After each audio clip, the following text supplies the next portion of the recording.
नमस्कार दोस्तों अमेरिका की कॉरपोरेट दुनिया से एक बेहद ही गंभीर और हाई प्रोफाइल मामला सामने आया है, जिसमें देश के बड़े बैंक जेपी मॉर्गन चेस की एक सीनियर महिला अधिकारी पर यौन उत्पीड़न और शोषण के आरोप लगे हैं। यह मामला न सिर्फ कार्यस्थल की सुरक्षा और शक्ति के दुरुपयोग पर सवाल खड़े करता, बल्कि यह भी दिखाता कि कॉरपोरेट जगत में अंदरूनी तंत्र किस तरह काम करता है। न्यूयॉर्क काउंटी सुप्रीम कोर्ट में दायर इस मुकदमे में शिकायतकर्ता, जिसने अपनी पहचान छुपाने के लिए जॉन डो का नाम इस्तेमाल किया, उसने आरोप लगाया कि जेपी मॉर्गन चेस के एग्जीक्यूटिव डायरेक्टर लोना हसदिनी ने उसके साथ कई महीनों तक गैर सहमति वाले संबंध बनाने के लिए दबाव डाला।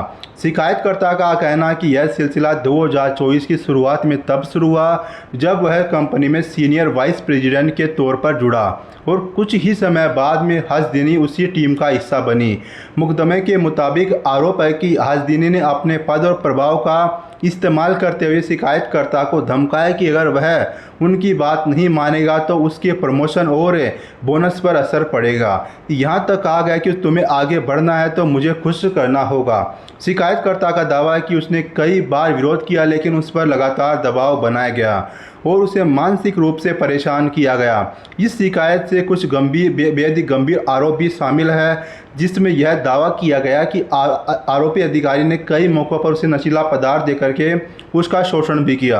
हालांकि ये सभी आरोप फिलहाल अदालत में साबित होने बाकी है और इसकी स्वतंत्र पुष्टि नहीं हुई है। वहीं इन आरोपों के सामने आते ही लोना हसदिनी ने पूरी तरह से अपना पक्ष रखते हुए इन सभी दावों को खारिज कर दिया। उनके प्रतिनिधि की ओर से जारी बयान में कहा गया कि लोना इन सभी आरोपों को किसी तरह से नकारती है। उन्होंने कभी किसी तरह का अनुचित व्यवहार नहीं किया और वह उस जगह पर कभी भी नहीं गई जहां कथित घटना होने का दावा किया गया। कंपनी जेपी मॉर्गन चेस ने भी इस मामले पर अपनी प्रतिक्रिया दी है। कंपनी का कहना है कि उसने इस पूरे मामले की आंतरिक जांच करवाई, जिसमें कई कर्मचारियों से पूछताछ की गई, लेकिन जांच में आरोपों के समर्थन में कोई ठोस सबूत नहीं मिला।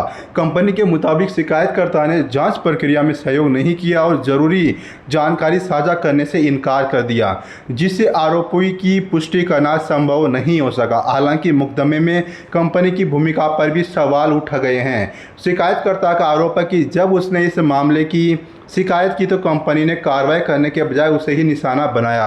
आरोप है कि उसने जबरन छुट्टी पर भेज दिया गया, जबकि उसकी पेशेवर छवि को नुकसान पहुंचा और उसे लगातार दबाव और धमकियों का सामना करना पड़ा, जबकि आरोपी अधिकारी के खिलाफ कोई सख्त कदम नहीं उठाया गया।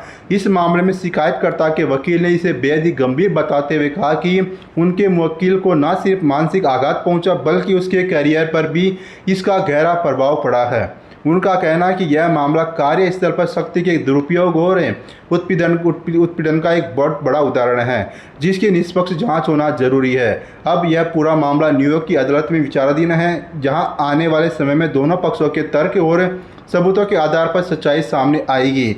यह केस इसलिए भी जरूरी है क्योंकि इसमें एक बड़ी वित्तीय संस्था, उसकी आंतरिक सिस्टम और कार्यस्थल की सुरक्षा जैसे बड़े मुद्दे शामिल हैं। फिलहाल एक और जांच शिकायतकर्ता गंभीर आरोप लगा रहे हैं, वहीं दूसरी ओर आरोपी और कंपनी दोनों ही इन आरोपों को बेबुनियाद बता रही हैं। ऐसे में अब सबकी नज़र अदालत के फैसले पर टिकी हुई है, जो तय करेगा कि इन आरोपों में कितनी सच्चाई है और क्या इस मामले में पूरी तरह से किसी तरह की जिम्मेदारी तय की जाती है फिर नहीं। नमस्कार, आप सभी का बहुत बहुत स्वागत है। अगर आपको ये वीडियो पसंद आए तो वीडियो को लाइक करना, वीडियो को शेयर करना अवश्य से अवश्य ना भूलें। दोस्तों, चैनल को सब्सक्राइब भी अवश्य से अवश्य कर लीजिएगा। शुक्रिया, धन्यवाद।